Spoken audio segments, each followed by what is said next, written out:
सचमुच मुझे दंड दो कि हो जाऊं पाताली अंधेरे की गुफाओं में, विवरों में, धुएं के बादलों में, बिल्कुल मैं लापता।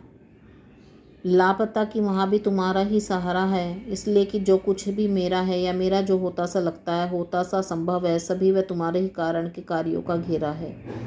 कार्यों का वैभव। अब तक तो जिंदगी में जो कुछ था, जो कुछ है, सहज स्वीकारा है, इसलिए कि जो कुछ भी मेरा है वह तुम्हें प्यारा है।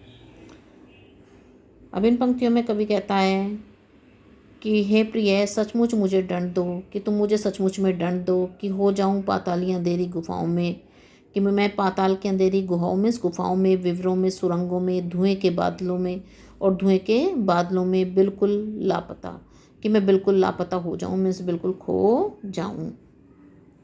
अर्थात मेरा जीवन जो है अंधेरे में दबकर समाप्त हो जाए, या मैं अकेलेपन से पीड़ित रहूं।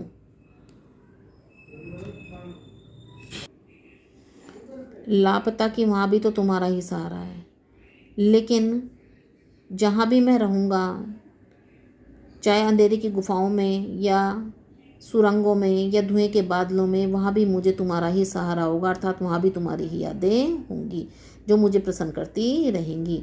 क्यों? क्योंकि इसलिए कि जो कुछ भी मेरा है, कि जो कुछ भी मेरे पास है, या मेरा जो होता सा लगता है, जो मुझे ऐसा लगता है कि यह मेरा है, यह होता सा संभव है, या जो आगे होना संभव है, वह सभी तुम्हारे ही कारण के कार्य को घेरा है। अर्थात वह सब कुछ तुम्हारे ही कारण मैंने प्राप्त किया है।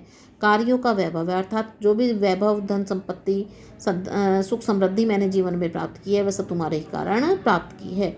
अब तक तो ज़िंदगी में जो कुछ था, जो कुछ है, अब तक मैंने ज़िंदगी में जो कुछ भी पाया है, जो कुछ है, जो कुछ भी मेरे पास है, सहज स्वीकारा है, इसलिए मैंने हंसकर स्वीकार कर लिया है। क्यों?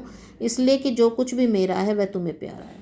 क्योंकि जो भी मेरे पास है, अच्छा या बुरा, सुख दुख, मेरे जीवन में जो कुछ भी उपलब्धियाँ या कमियाँ हैं रही हैं, वह तुम्हें प्यारा है, वह सब तुम्हें प्रिय है।